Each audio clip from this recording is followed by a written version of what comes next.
May 20th, 1941. Dawn broke over the Mediterranean island of Crete, with the roar of hundreds of Junkers Ju-52 transport aircraft filling the sky.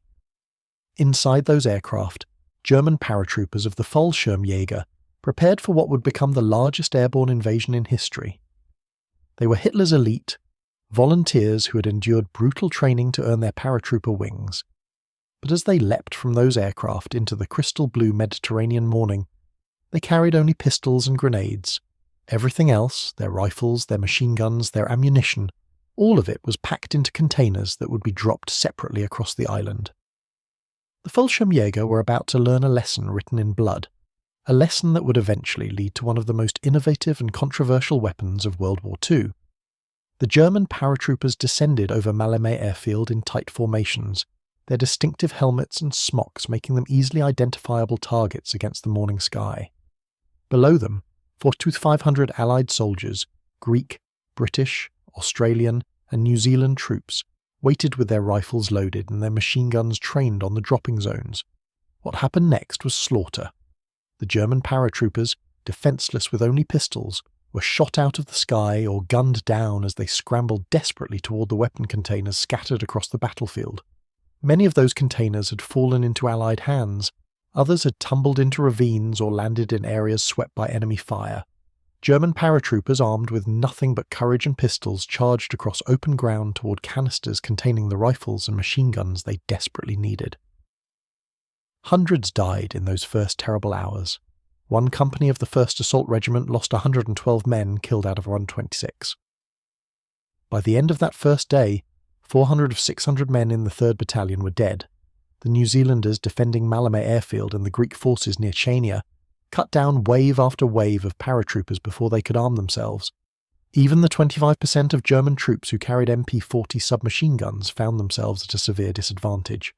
The submachine gun's effective range was less than 200 yards, while British soldiers with their Lee Enfield rifles could accurately engage targets at 600 yards or more.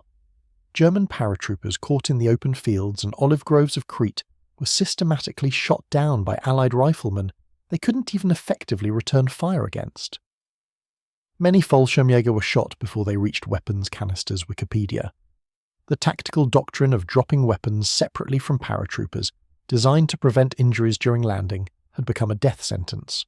Cretan civilians joined the battle with whatever weapons they could find, ancient rifles last used against the Turks, kitchen knives, even farm tools. German paratroopers were clubbed and stabbed to death in the olive groves.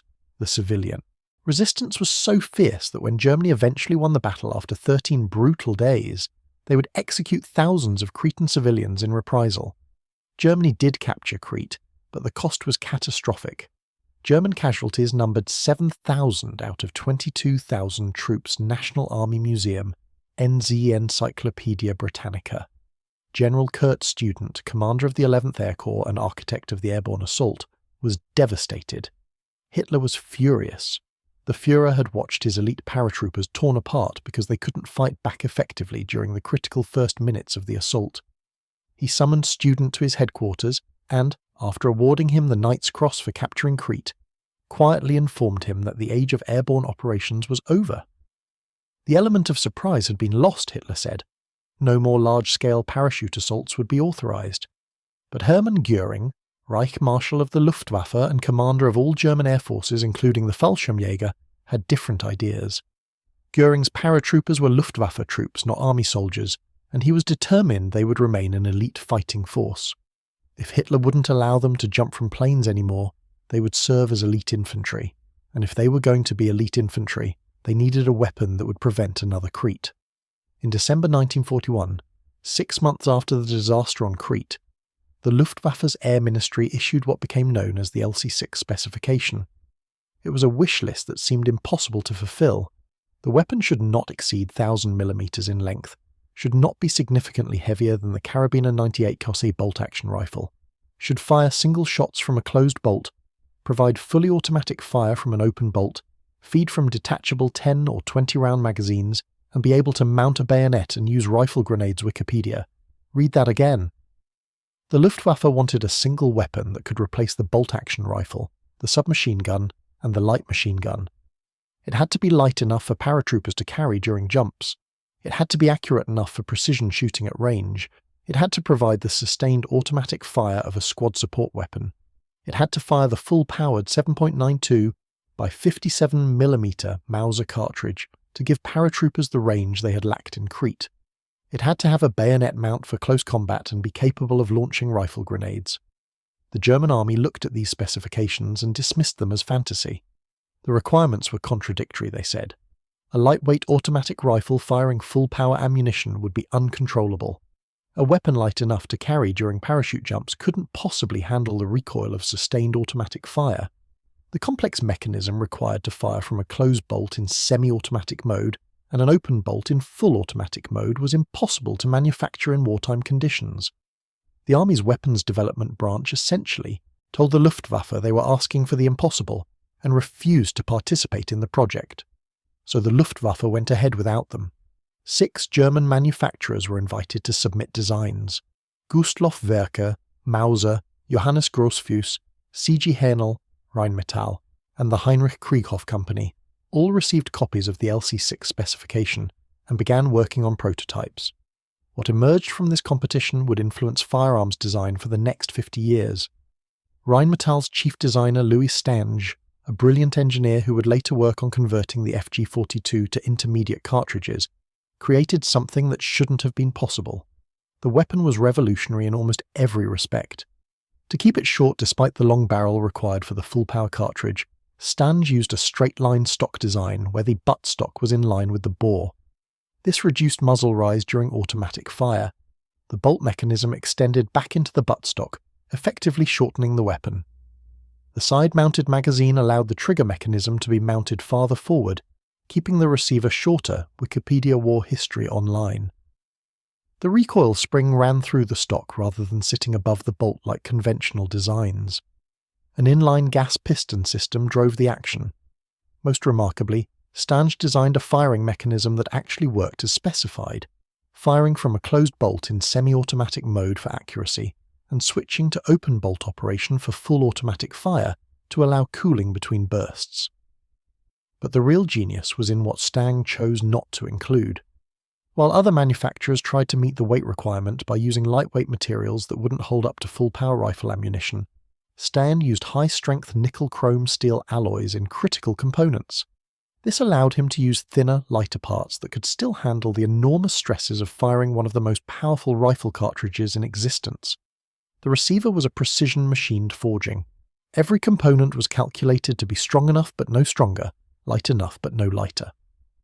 By the end of 1942, Rheinmetall had produced 50 test examples.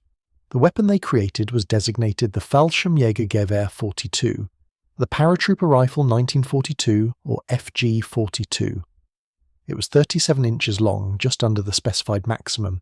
It weighed 9.9 pounds empty, comparable to the K98K bolt-action rifle. It held 20 rounds of full-power ammunition in a detachable magazine. It could fire single shots with the accuracy of a rifle, or rip off bursts at 750 rounds per minute. It featured a folding bipod for use as a light machine gun. It had an integral spike bayonet that deployed with a twist. It could mount a ZF-4 telescopic sight for designated marksman use. Most incredibly, it actually worked. When British intelligence officers first examined captured documents describing the FG-42's specifications, their reaction was documented in multiple intelligence reports. They didn't believe it. A weapon that light firing, that powerful a cartridge in full automatic mode? Impossible. It would be uncontrollable, they said. The recoil would be prohibitive. The mechanism would never hold up. One British Ordnance evaluation stated that combining those features in a weapon of that weight violated every principle of small arms design. The Germans were either lying about the specifications or had produced a weapon that would destroy itself after a few hundred rounds. The British were only half wrong. Early production FG-42s, what collectors now call the Type E or Model 1, did have problems. One rifle suffered a catastrophic failure after firing only 200 rounds. A soldier was injured when attempting to fire a rifle grenade, and the pressed metal buttstock would deform after launching a small number of rifle grenades. Wikipedia. The bipod was too fragile and had a tendency to collapse forward under recoil. The sharply angled pistol grip was uncomfortable to use and difficult to control during automatic fire. The weapon was lighter than it should have been, making it extremely difficult to control when firing bursts. But here's what the British intelligence assessments missed. The FG-42 wasn't designed to be fired from the shoulder in full automatic mode like a submachine gun. It was designed to be fired from the bipod, transforming it into a light machine gun. When used as intended, deployed on its bipod with the shooter prone or braced against cover, the FG-42 was actually quite controllable. The FG-42 was not uncontrollable if the bipod was used. It was no worse than an M16A1 in full auto-forgotten weapons. The problems came when paratroopers tried to use it like an assault rifle, firing from the hip or shoulder while moving. For that role, it was indeed too light and too powerful. The first combat use of the FG-42 came in September 1943, during one of the most dramatic special operations of World War II. Hitler had ordered the rescue of his ally Benito Mussolini, who had been overthrown by the Italian government and imprisoned in a remote mountain hotel. On September 12, 1943, German gliders carrying paratroopers and SS commandos crash-landed on the Gran Sasso Plateau at over 7,000 feet elevation. Wikipedia fandom. The assault force was led by Major Harold Moores, with SS Captain Otto Skorseny along for the ride. Several paratroopers in the assault force carried the new FG-42 rifles. Photographs taken after the operation show them clearly. The raid was a complete success. 200 well-equipped Carabinieri guards surrendered without firing a single shot. Wikipedia. Not one round was fired during the entire operation. Mussolini was rescued and flown to safety in a light aircraft. Nazi propaganda hailed it as a daring commando triumph, but the FG-42 had not been tested in actual combat. It had simply been present at a successful raid where no shooting occurred, the weapon's true baptism of fire would come in Italy at a place called Monte Cassino. In January 1944, Allied forces advancing up the Italian peninsula ran into the Gustav Line, a German defensive position anchored on the ancient monastery of Monte Cassino. The monastery sat atop a mountain overlooking the only road to Rome. Defending that position were elements of the 1st Fallschirmjäger Division, considered by many to be one of the finest fighting formations on either side of the war. These were the survivors of Crete, veterans who had fought in Russia and North Africa, volunteers who had passed through training so brutal that dropout rates exceeded 50%. They were equipped with the latest weapons, including increasing numbers of FG-42 rifles. On February 15, 1944, found some 400 tons of high explosives were dropped by Allied forces on the monastery WWII weapons, reducing the ancient structure to rubble. The Allies believed German observation posts were using the monastery as a fortress. Whether Germans had been inside before the bombing remains disputed. What is not disputed is that after the bombing, German paratroopers moved into the ruins and turned them into a nearly impregnable defensive position. The rubble provided perfect cover for machine gun nests, sniper positions, and fighting positions. From January 17th to May 18th, 1944, 4 separate major assaults were launched against Monte Cassino. American, New Zealand, Indian, Gurkha, Moroccan, and Polish troops attacked the German positions again and again.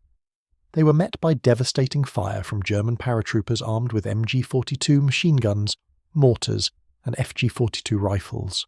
The Fallschirmjäger, many armed with the early Type E FG-42, fought from the ruins WWII weapons.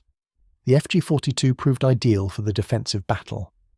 Paratroopers could use it as a semi-automatic rifle for precision shooting at Allied soldiers advancing up the mountain slopes, then switched to full automatic fire to repel close assaults. The weapon's ability to mount a telescopic sight meant some FG-42s were used as designated marksman rifles, picking off Allied officers and machine gun crews at extended ranges. The brutal mathematics of the Monte Cassino battle told the story. It took 54,000 Allied casualties and 4 months of continuous assault to finally dislodge the German defenders. When Polish troops finally captured the ruins on May 18th, they found only 30 German soldiers, too wounded to be evacuated, still in position.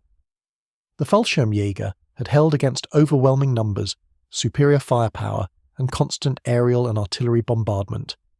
Their weapons, including the FG-42, had proven themselves in the most difficult combat conditions imaginable. But by 1944, the FG-42 was already being redesigned. The early Type E models, with their machined receivers and nickel-chrome steel components, were simply too difficult to manufacture. Germany was facing critical shortages of strategic metals. The nickel-chrome steel needed for the FG-42's critical components was also needed for tank armour, aircraft engines and submarine hulls. Something had to give. Heinrich Krieghoff, the company manufacturing the FG-42, was ordered to redesign the weapon using more common materials and simpler manufacturing techniques. The result was the Type G or Model 2 FG-42. The bipod was relocated from the front of the handguard to the muzzle to reduce shot dispersion. The pistol grip angle was changed to near vertical, the handguard was enlarged, and the stock was changed from stamped steel to wood Wikipedia. The receiver was redesigned to use stamped sheet metal components where possible. The weapon was slightly heavier, at just over 11 pounds, but more robust and easier to manufacture. Most importantly, it could be built without the scarce nickel-chrome alloys. Around 5,000 Type G models were produced compared to approximately 2,000 of the earlier Type E. Despite the improvements, the FG-42 remained a complex weapon to manufacture. In an era when Germany was producing 40,000 MP-40 submachine guns and 20,000 STG-44 assault rifles per month, total FG-42 production barely exceeded 7,000 units over the entire war. The weapon was produced in very limited numbers, only about 7,000 total Wikipedia war history online. This wasn't because the design was faulty or because it didn't work, it was because Germany's industrial priorities had shifted. The Fallschirmjäger, after Hitler's ban on large-scale airborne operations, were no longer a high-priority force. Resources went to weapons that could be produced in massive quantities for regular infantry units. The scarcity meant FG-42s were distributed unevenly across Fallschirmjäger units. A typical paratrooper platoon might have 2 to 4 FG-42s, usually given to the best shots or most experienced soldiers. They were supplemented by K98K bolt-action rifles, MP-40 submachine guns and MG-42 machine guns. But when Allied soldiers encountered German paratroopers armed with FG-42s, they took notice. After the Normandy invasion in June 1944, large numbers of FG-42s were captured by Allied forces. American and British ordnance officers finally got their hands on the weapon that their intelligence services had said was impossible. The captured FG-42s were immediately sent to testing facilities. At Aberdeen Proving Ground in Maryland, American ordnance officers subjected captured FG-42s to exhaustive testing. They fired the weapons with various types of ammunition. They measured accuracy, rate of fire, and endurance. They evaluated the ingenious mechanism that allowed the weapon to fire from closed bolt in semi-automatic mode and open bolt in full automatic mode. They examined the inline stock design that reduced muzzle rise. They studied the side-mounted magazine and the bolt that extended into the buttstock, and they concluded that the Germans had actually done it. They had created a lightweight automatic rifle firing full-power ammunition that actually worked. American weapons designers were particularly impressed by several features. The closed-bolt semi-automatic fire gave excellent accuracy. The open-bolt automatic fire prevented cooking off rounds in a hot chamber. The straight-line stock reduced felt recoil. The gas-operated system was reliable. The weapon was fundamentally sound. But American testers also noted significant problems. The side-mounted magazine unbalanced the weapon and made it awkward to handle. The lightweight made full automatic fire nearly impossible to control without the bipod. The barrel overheated quickly during sustained fire. The muzzle brake was incredibly loud and produced an enormous muzzle blast that revealed the shooter's position. Most significantly, American ordnance concluded that while the FG-42 was an impressive piece of engineering, it tried to do too many things and didn't do any of them perfectly. As a semi-automatic rifle, it was heavier and more complex than necessary. As a light machine gun, it overheated too quickly and the 20-round magazine was insufficient. As an assault rifle, it was too heavy and fired too powerful a cartridge. The Americans filed their reports and moved on, but several engineers at Aberdeen and elsewhere kept thinking about that remarkable German paratrooper rifle. In the years immediately after World War II, the United States Army began development of a new general-purpose machine gun to replace the aging Browning M19. The project was designated T-44, and it involved studying captured German weapons to incorporate their best features. Engineers examined the MG-42 with its high rate of fire and quick change barrel. they examined the FG-42 with its innovative feed mechanism and gas system. One experimental variant, never widely known, actually mounted an MG-42 feed cover on an FG-42 action to test belt-fed fire. The project evolved through various designations, T-52, T-61, and finally became the M60 machine gun, adopted in 1957 and used by American forces for the next 50 years. Some features of the FG-42, along with aspects of the MG-42, are commonly reported to have been incorporated in the M60 machine gun Wikipedia. The M60's bolt carrier assembly bears a striking resemblance to the FG-42's. The bolt rotation method, where the bolt itself rotates rather than using a separate rotating bolt, came from the FG-42. The trigger group design was clearly influenced by the FG-42's open bolt mechanism. Even the carrying handle position echoed the FG-42's layout. Ironically, the M60 inherited some of the FG-42's problems along with its innovations. Like the FG-42, the M60 was difficult to control during automatic fire. Like the FG-42, it had a tendency to overheat during sustained firing. Like the FG-42, it was complex to manufacture and maintain. American machine gunners and armourers spent decades cursing the M60's quirks, never realising they were dealing with design decisions made by a German engineer named Louis Stange in 1942 for paratroopers who needed to fight immediately after landing in hostile territory. The Swiss also studied captured FG-42s after the war. Their engineers, impressed by the weapon's advanced features, used it as inspiration for the Sturmgewehr 52, a battle rifle that served Swiss forces for decades. The STG-52 featured a similar inline stock design, a side-mounted charging handle, and a gas-operated system clearly influenced by the FG-42. The British experimented with a bullpup version called the Corsac EM-1, designed by a Polish refugee engineer. It used the FG-42's basic operating system, but reconfigured into a bullpup layout. None of these post-war designs achieved the FG-42's remarkable combination of features, but all of them demonstrated that the German paratroopers rifle had been ahead of its time. Back in 1944 and 1945, the FG-42 continued to serve in diminishing numbers as Germany's fortunes collapsed. Fallschirmjäger units fought in Normandy, where they were among the most effective German defenders. They fought in the Ardennes during the Battle of the Bulge. They fought in Operation Market Garden against British and American airborne forces. They fought in the ruins of Berlin as the Third Reich died. In all these battles, the FG-42 appeared in small numbers, a distinctive weapon immediately recognisable to Allied soldiers who had encountered it before. Captured FG-42s were prized by Allied soldiers as war souvenirs, though most were turned into ordnance units for evaluation. The true combat effectiveness of the FG-42 remains debated. It was issued in such small numbers that statistical analysis is difficult. German paratroopers armed with FG-42s fought in the same units as paratroopers armed with K98K rifles, MP40s, and MG42s, making it impossible to isolate the FG-42's contribution to combat effectiveness. What is clear is that German Fallschirmjäger units equipped with FG-42s were among the most effective defensive infantry formations of the war. Whether that was due to the weapon, the training, the unit cohesion, or some combination of all three cannot be definitively determined. What can be stated with certainty is that the FG-42 represented a remarkable achievement in firearms design. It accomplished what British intelligence said was impossible. It combined the roles of rifle, submachine gun, and light machine gun in a single package light enough for paratroopers to carry.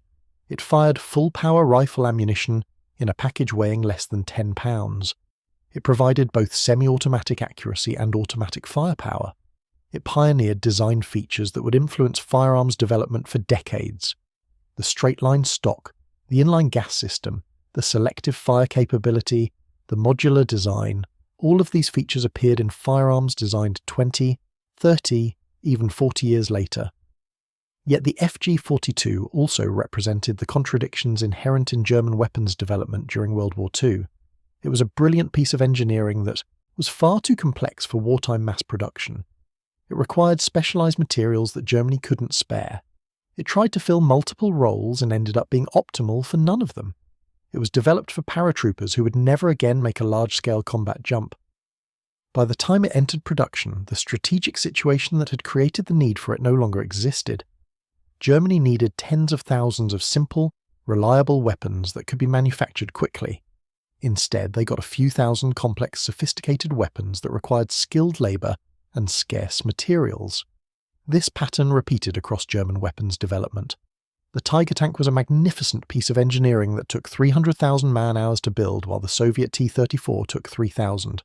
The Mi-262 jet fighter was years ahead of its time, but required materials and manufacturing techniques that Germany couldn't sustain. The Type 30 U-boat was revolutionary, but came too late and in too few numbers.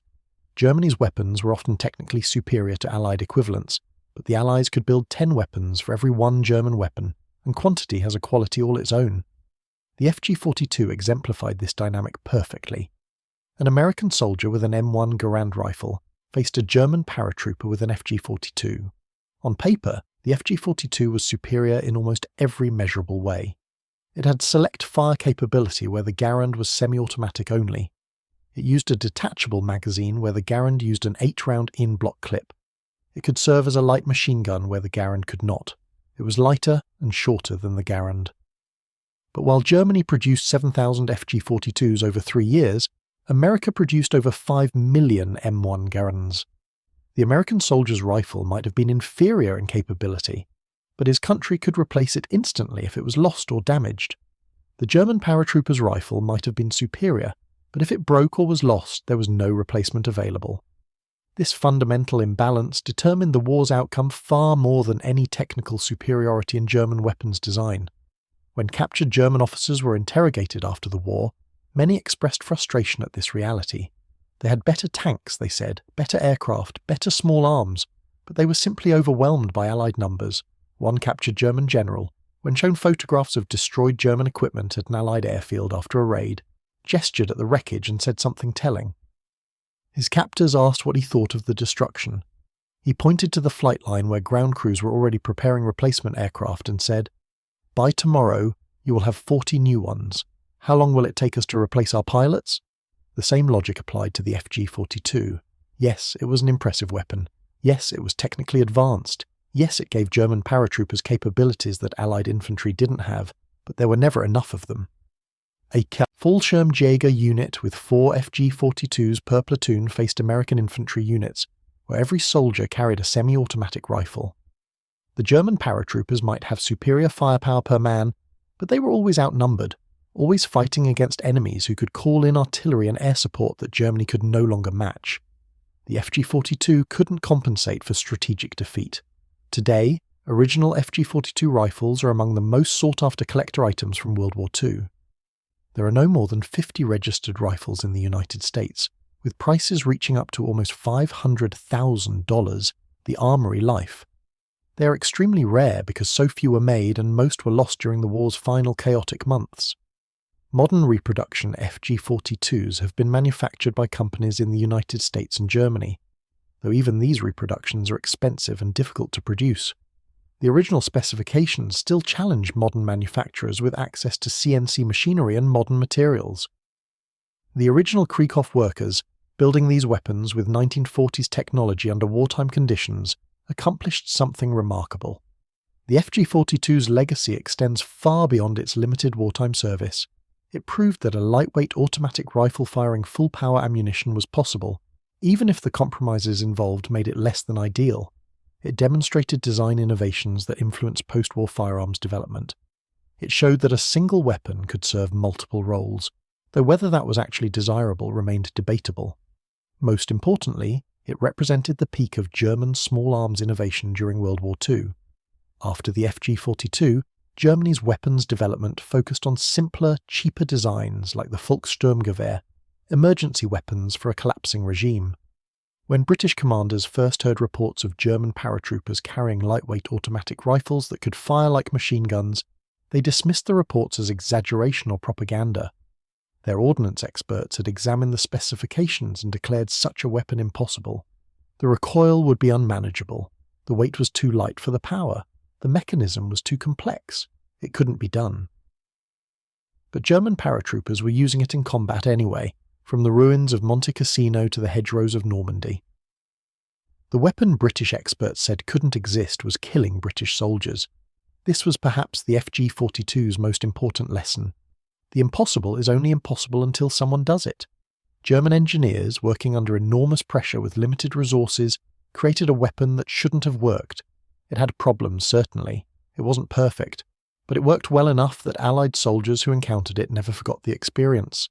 It worked well enough that American and Swiss engineers spent years after the war trying to recreate its capabilities.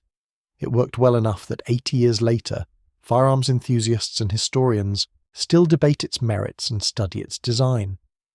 The Fallschirmjäger who carried FG-42 rifles into battle were volunteers, elite soldiers who had endured training that broke most candidates. They had jumped into Crete and survived. They had fought in Russia's frozen hell and Africa's burning deserts. They had defended Monte Cassino against impossible odds. They were among the finest light infantry soldiers of World War II, regardless of which side you supported. The FG-42 was designed for these men, built to their specifications, created to prevent another Crete. Whether it succeeded in that mission can never be known, because Hitler forbade another large-scale parachute assault after Crete. The weapon designed for paratroopers served primarily as a defensive weapon for elite infantry. On May 8, 1945, Germany surrendered unconditionally. The Fallschirmjäger divisions were disbanded. The few surviving FG-42 rifles were gathered up by occupation forces and sent to weapons testing facilities or destroyed. The Krieghoff factory in Suhl ended up in Soviet-occupied East Germany and was eventually dismantled. Louis Stang, the weapon's primary designer, survived the war, but his post-war fate is poorly documented. The FG-42 passed into history, remembered primarily by military historians and firearms collectors. But the story the FG-42 tells remains relevant. It's a story about innovation under pressure, about trying to solve impossible problems with limited resources. It's about the gap between engineering brilliance and industrial reality. It's about weapons designed for situations that would never occur and soldiers who adapted them to situations they were never intended for. It's about how warfare drives technological development in directions that peacetime engineers would never explore. Most of all, it's about how even the best weapon cannot compensate for strategic failure. The British commanders who thought the FG-42 was impossible were wrong. German paratroopers did use it, and it worked. But those British commanders won the war anyway, not because their weapons were better, but because they had more of them, more soldiers to carry them, more factories to build them, more resources to sustain them. The FG-42 stands as a monument to German engineering skill and a reminder that wars are won by nations, not weapons. The impossible rifle that shouldn't have existed did exist, and it changed firearms design forever, even though it couldn't change the war's outcome. That's the real story of the Fallschirmjäger Gewehr 42, the paratrooper rifle that was impossible until it wasn't. The technical specifications of the FG-42 reveal just how radical its design actually was. When you examine the weapon component by component, you begin to understand why British ordnance experts thought it couldn't work and why German engineers struggled to manufacture it. The receiver was a precision machined forging in the early Type E model, requiring multiple operations, on high-precision machinery. The bolt mechanism used a rotating bolt head with two locking lugs that engaged recesses in the barrel extension, similar to the Mauser K98K, but adapted for semi-automatic operation. The bolt carrier rode on rails machined into the receiver walls, requiring tolerances measured in thousandths of an inch. The firing mechanism was the true masterpiece. In semi-automatic mode, pulling the trigger released a hammer that struck a firing pin while the bolt was fully closed and locked. This gave excellent accuracy because the bolt wasn't moving when the cartridge fired. In automatic mode, the weapon operated from an open bolt. The bolt stayed to the rear after each shot, and pulling the trigger allowed it to run forward, strip a round from the magazine, chamber it, lock into battery, and fire as it reached the forward position. Then it would cycle back, extract and eject the spent case, and wait for the trigger to release it again. This dual mechanism required two separate sear surfaces, a disconnector that changed function based on the selector position, and precise timing to prevent out-of-battery detonations. The gas system used a short-stroke piston located above the barrel. Gas was tapped from a port about 4 inches from the muzzle and drove the piston backward for approximately half an inch. The piston struck the bolt carrier, driving it rearward while the bolt rotated and unlocked from the barrel extension. A cam track in the bolt carrier caused the bolt to rotate as it moved backward, exactly like a manually operated bolt action, but powered by gas pressure. The entire cycle took approximately 80 milliseconds, allowing a theoretical rate of fire of 750 rounds per minute, though practical rates were much lower due to magazine changes and barrel heating. The straight line stock design meant the buttstock was aligned with the bore axis, rather than dropping below it as in traditional rifle designs.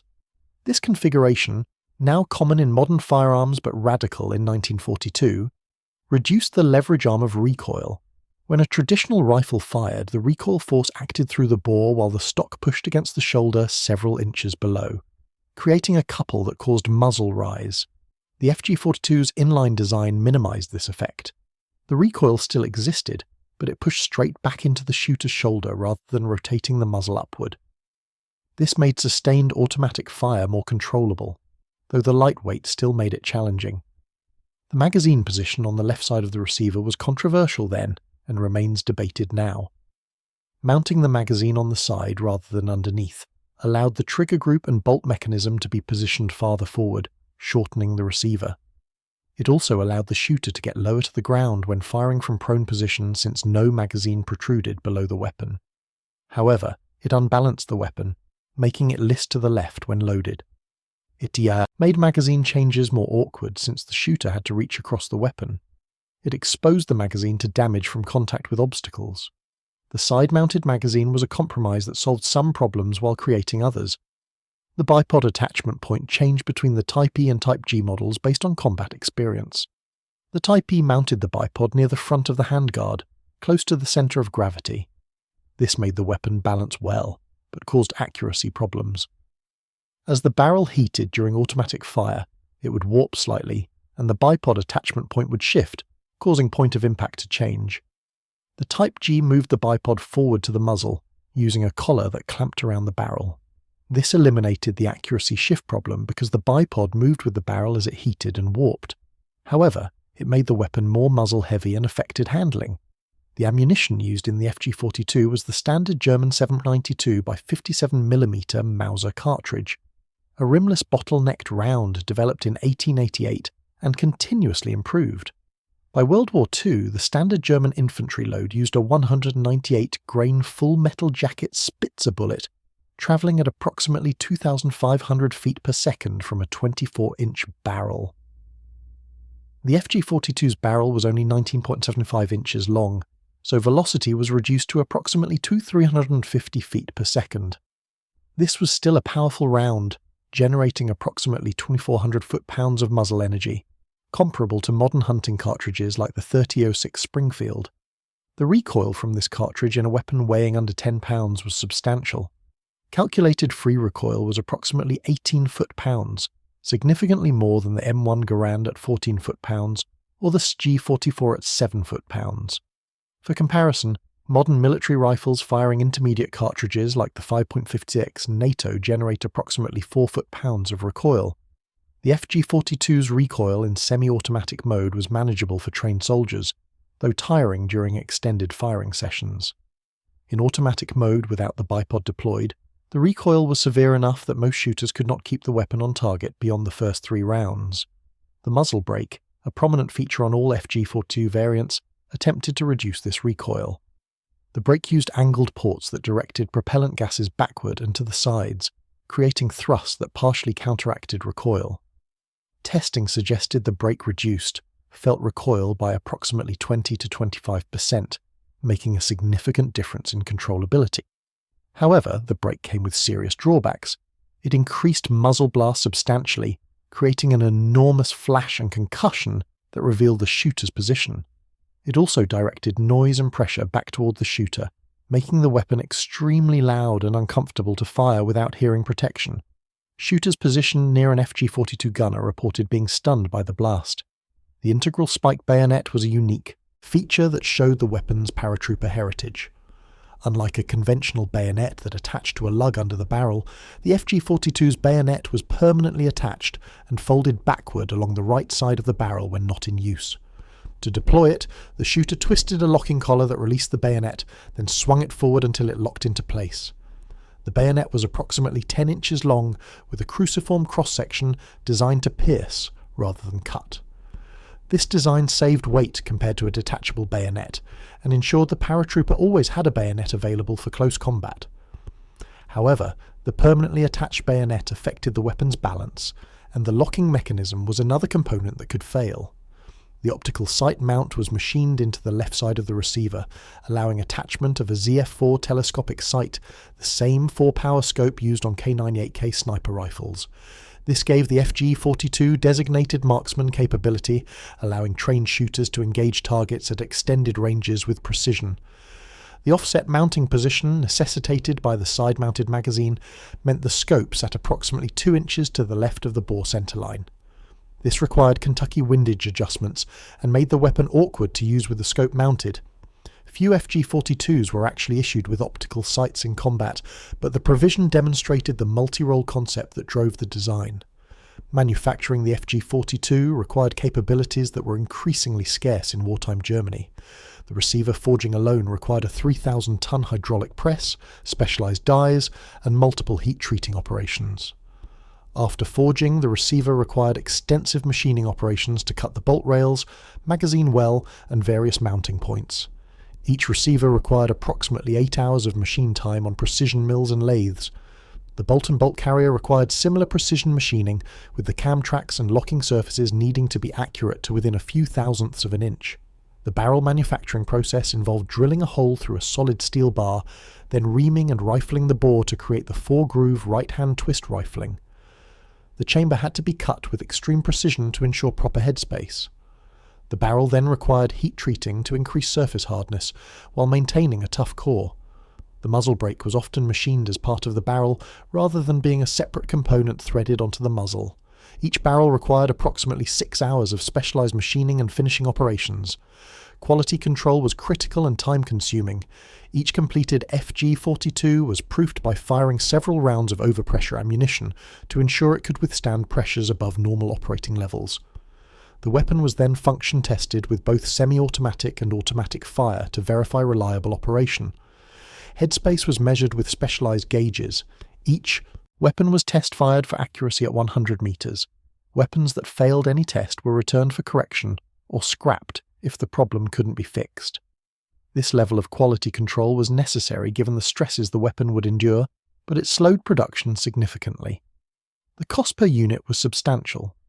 While exact figures are difficult to determine due to wartime accounting practices and currency distortions, estimates suggest each FG-42 cost approximately 450 to 500 Reichsmarks to manufacture.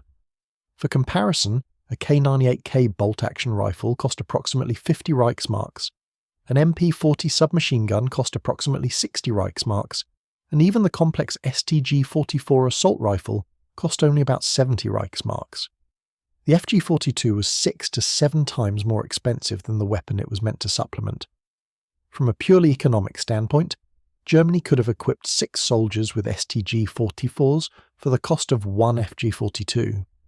This economic reality, combined with the specialized manufacturing requirements and limited strategic utility after Hitler's ban on airborne operations, meant FG-42 production was always low priority. The Krieghoff factory that manufactured most FG-42s also produced other weapons, including the Luftwaffe's flare pistols and various sporting firearms. When materials and machine time was scarce, production was allocated to weapons that could be built in larger quantities for broader distribution. The FG-42 became a prestige weapon issued to elite units rather than a standard infantry arm. Fallschirmjäger units that received FG-42s typically distributed them selectively. In a typical platoon of approximately 35 men, perhaps 3 to 5 would carry FG-42s. These were usually given to the most experienced soldiers or the best marksmen. The remaining troops carried a mix of K98K rifles, MP-40 submachine guns, and MG-42 machine guns. This created a weapons mix that provided flexibility but complicated logistics and training.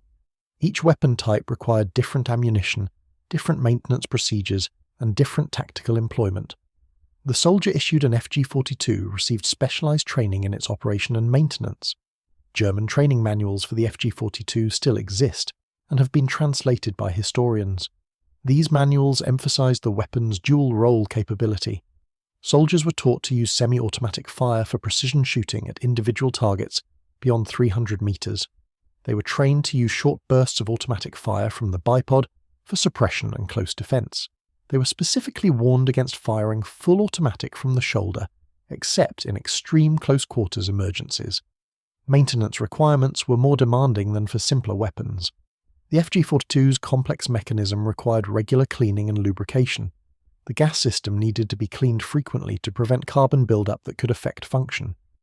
The magazine required attention to ensure the feed lips remained properly aligned and the follower moved freely. German armourers supporting Fallschirmjäger units needed specialised training to diagnose and repair FG-42s, and spare parts were chronically short throughout the war. Combat accounts from Allied soldiers who faced FG-42 equipped German paratroopers reveal the weapon's psychological impact. American soldiers fighting in Normandy reported hearing a distinctive sound when FG-42s fired, different from the ripping burst of an MG-42 or the slower cadence of an MP-40. The FG-42's rate of fire was intermediate, and the powerful cartridge created a sharp crack rather than the popping sound of submachine guns. Soldiers learned to recognize this sound and took cover immediately, because the FG-42 shooter was likely a veteran paratrooper who knew how to use the weapon effectively. The Battle of Brest in August and September 1944 provided another proving ground for the FG-42. The French port city was defended by approximately 38,000 German troops, including elements of the 2nd Fallschirmjäger Division. These paratroopers, many armed with FG-42s, conducted a stubborn defence that lasted over a month against overwhelming American forces. The urban environment suited the FG-42's capabilities. Paratroopers could fire precision shots from building windows, then shift to automatic fire when American infantry closed in. The weapon's relative compactness made it easier to maneuver in tight spaces than longer rifles or machine guns. One particular engagement during the Battle of Brest was documented by American after-action reports. A squad of American infantry attempted to clear a stone building held by German paratroopers. As the Americans approached, they were engaged by what they initially thought was machine gun fire from multiple positions. When they finally cleared the building after artillery support, they found only 3 German soldiers, 2 dead and 1 wounded. The wounded German had an FG-42, and the Americans realized that one man with this weapon had created the impression of a much larger force.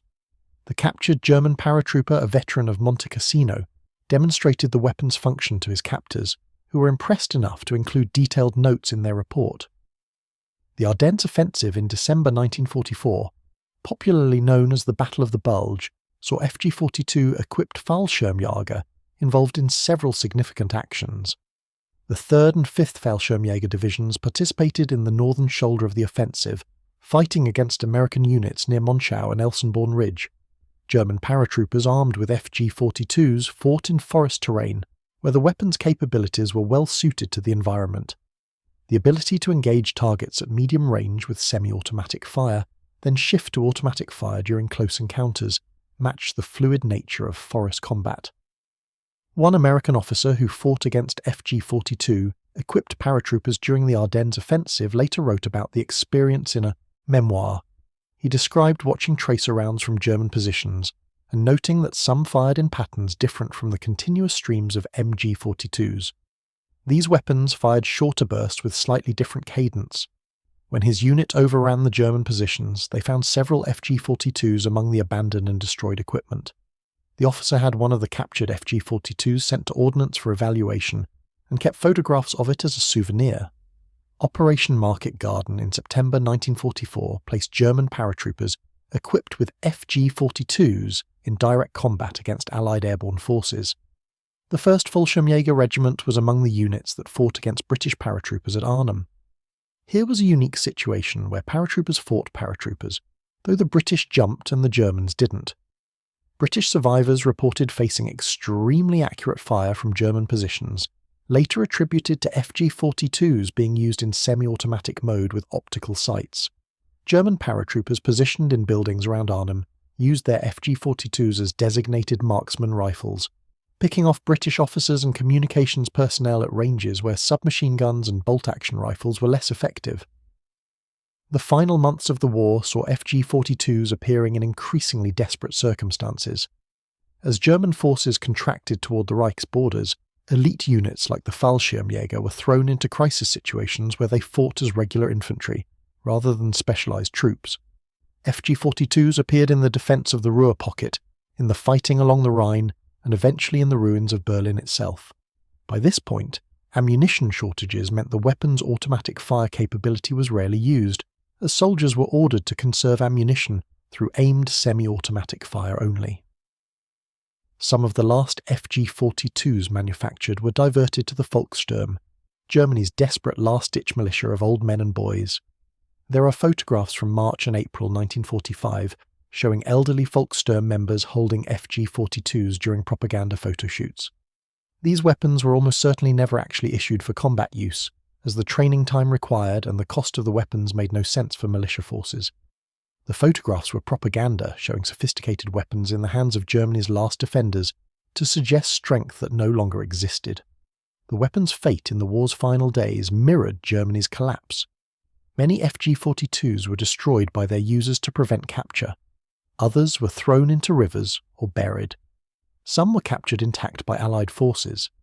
A significant number ended up in Soviet hands as the Red Army overran German positions in the east. Soviet weapons evaluators tested captured FG-42s and filed reports, though Soviet interest in the weapon was limited as they had developed their own semi-automatic rifles and were moving toward intermediate cartridge weapons. The American captures were more thoroughly documented. The Technical Intelligence Division of the US Army created detailed reports on captured German weapons, and the FG-42 received particular attention. Multiple examples were sent to Aberdeen Proving Ground where they were disassembled, measured, photographed and test-fired. Every component was analysed. Metallurgical samples were taken to determine the steel alloys used. The manufacturing techniques were evaluated to understand German production methods.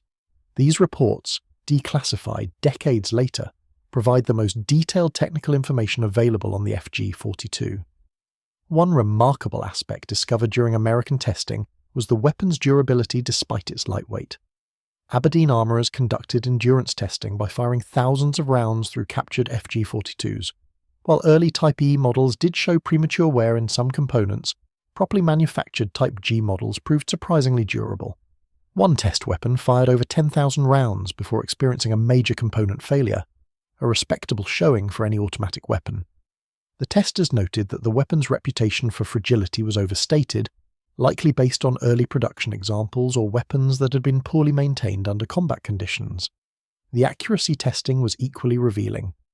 When fired in semi-automatic mode from a bench rest at 100 meters, the FG-42 produced groups averaging 3 to 4 inches, comparable to other military semi-automatic rifles of the era. The M1 Garand averaged approximately 3 inches under the same conditions. The Soviet SVT-40 averaged 4 to 5 inches. The FG-42 was not a precision target rifle, but it was adequately accurate for military purposes. In automatic fire from the bipod, accuracy degraded significantly, as expected. The weapon would keep most shots on a man-sized target at 100 meters during sustained bursts, acceptable for a light machine gun roll. The rate of fire testing showed the weapon cycled at approximately 750 rounds per minute in automatic mode, as specified.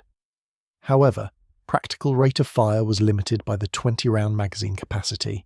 A shooter could empty a magazine in approximately 1.6 seconds of continuous fire, though doctrine called for short bursts of 3 to 5 rounds.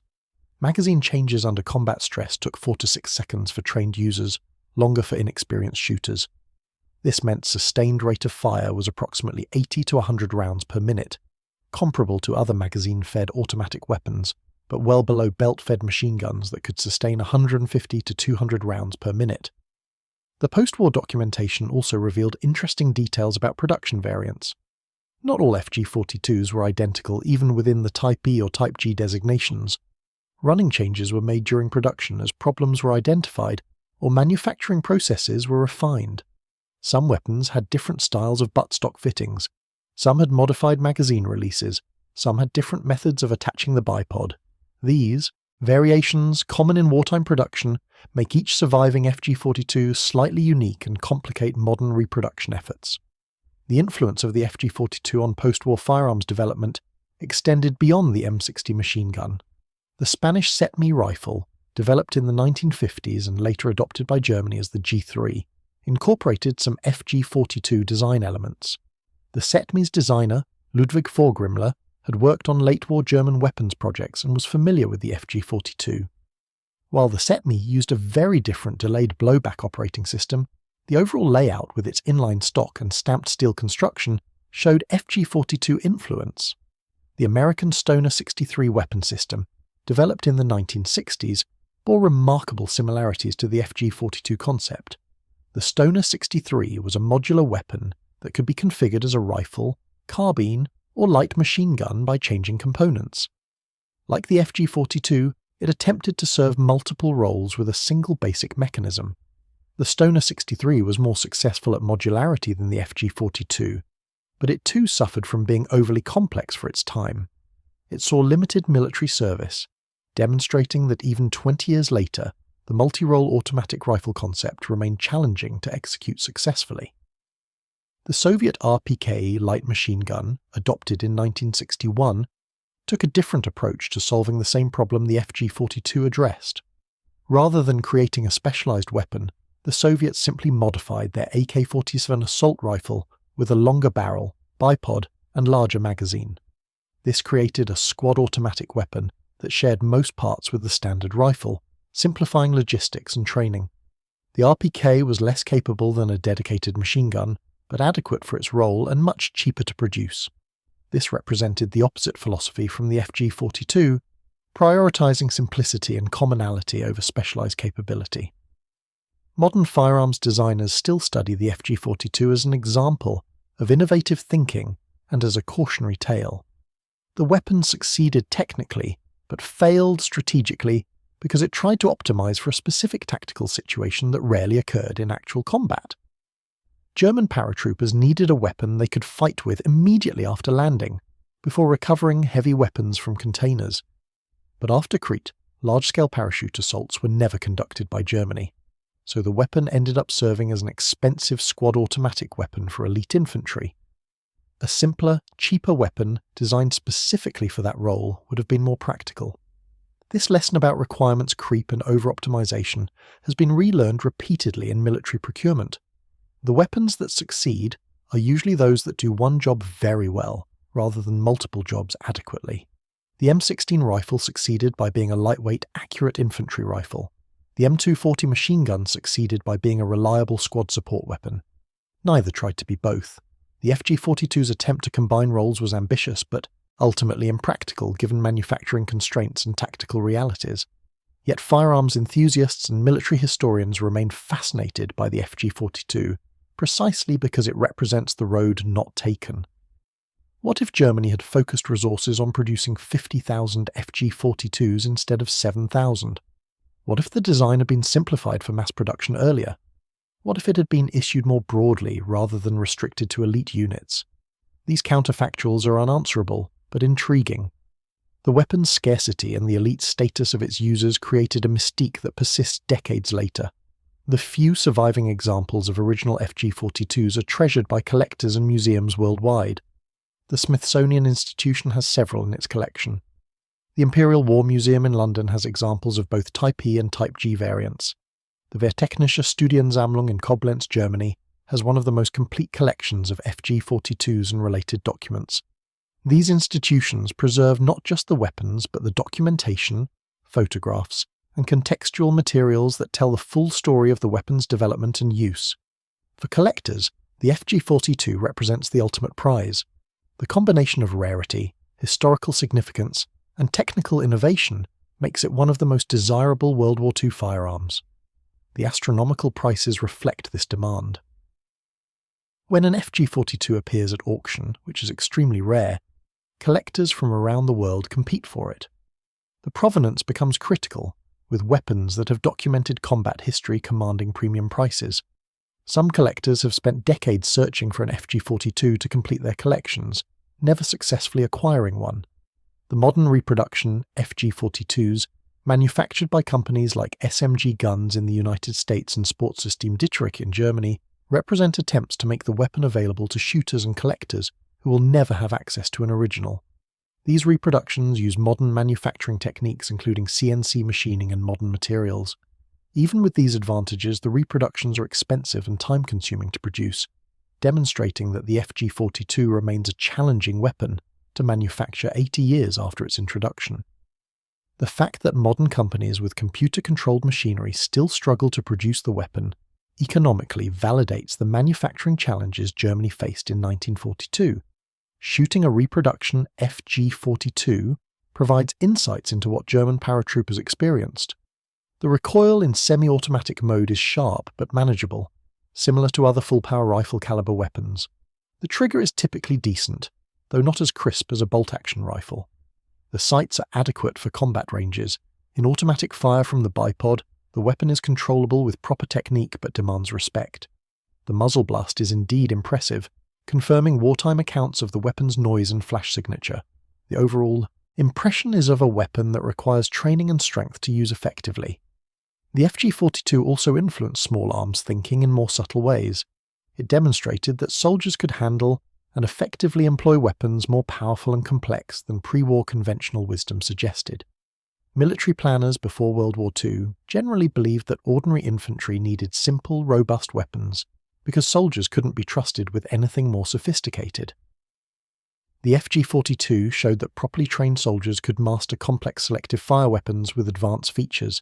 This realization influenced post-war decisions to adopt selective fire rifles as standard infantry weapons, moving away from the bolt-action rifles that had dominated for 50 years. The optical sight mounting on the FG-42 presaged the modern trend toward mounting optics on all infantry weapons. In 1942, telescopic sights were rare and reserved for specialized snipers. The FG-42's provision for optical sights on a standard infantry weapon was ahead of its time. Today, nearly all military rifles are issued with optical sights as standard equipment, with iron sights as backups. The designated marksman role, formalized by modern militaries, grew from the realization that squads needed precision fire capability at ranges beyond typical engagement distances. The FG-42 embodied this concept decades before it became standard doctrine. The weapon's story also illustrates how tactical requirements drive technological innovation. The disaster at Crete created an urgent need for a weapon that didn't exist. German engineers responded by pushing the boundaries of what was technically possible. They succeeded in creating the weapon, but the tactical situation that created the need never recurred. This cycle of requirement, innovation, and obsolescence before deployment has repeated throughout military history. The FG-42 was a solution to a problem that existed for one battle in 1941, but was obsolete by the time the weapon entered production in 1943. For modern military forces, the FG-42 story offers lessons about procurement and requirements definition. Specifying requirements that push multiple technical boundaries simultaneously increases cost, complexity, and risk. The most successful weapons tend to be evolutions of proven concepts rather than revolutionary new approaches. The M1 Garand evolved from bolt-action rifles by adding a semi-automatic mechanism. The AK-47 evolved from the StG-44 by simplifying and ruggedizing the design. The FG-42 tried to revolutionize small arms in multiple ways simultaneously, and paid the price in manufacturing difficulty and limited production. Yet despite all the practical arguments against the FG-42, despite its limited production and questionable strategic value, the weapon remains compelling. There is something appealing about ambition that exceeds practical constraints, about engineering that pushes boundaries, about weapons that refuse to accept conventional limitations. The FG-42 represented German engineering at its most innovative and most impractical, brilliant and flawed simultaneously. It stands as a monument to what could be achieved when brilliant designers were given difficult problems and inadequate resources, creating something that shouldn't have worked but did. The German paratroopers who carried FG-42s into battle were among the war's most formidable infantry soldiers. They were volunteers who had endured training that broke most candidates. They had jumped into hostile territory with nothing but courage and light weapons. They had fought outnumbered against superior forces and often won through skill and determination. The FG-42 was designed for these men, a weapon as uncompromising and specialized as the soldiers who carried it. In that sense, the weapon succeeded regardless of its production numbers or strategic impact. It gave elite soldiers a tool worthy of their skills. When the last FG-42 was manufactured in early 1945, probably in March or April as Germany collapsed, it marked the end of one of World War II's most interesting weapons programs. The Krieghoff workers who built that final weapon could not have known they were creating one of the most collectible and studied firearms of the 20th century. They were simply following orders, building weapons for soldiers who desperately needed them in a war that was already lost. That final FG-42 might have been issued to a paratrooper defending Berlin. It might have been captured by Soviet or American forces. It might have been destroyed in the final chaos. Its fate, like so much from those final days, is unknown. What we do know is that the FG-42 accomplished what British commanders thought impossible. It combined the roles of rifle, submachine gun, and light machine gun in a package light enough for paratroopers. It fired full-power ammunition in automatic mode from a weapon weighing under 10 pounds. It pioneered design features that influenced firearms development for decades. It gave German paratroopers capabilities that Allied forces didn't match until years later. The British experts who declared such a weapon impossible were proven wrong by German engineers working under wartime constraints with limited resources. The Fallschirmjäger Gewehr 42 remains a testament to innovation under pressure, to solving problems that shouldn't have solutions, to creating weapons that defy conventional wisdom. It was too complex, too expensive, too specialized, produced in numbers too small to affect the war's outcome. Yet it worked, and it changed how military planners thought about infantry weapons.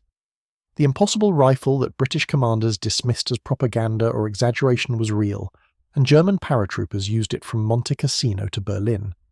That alone justifies its place in history, a weapon that shouldn't have existed but did, carried by soldiers who shouldn't have survived but often did, fighting battles. They couldn't win but did anyway.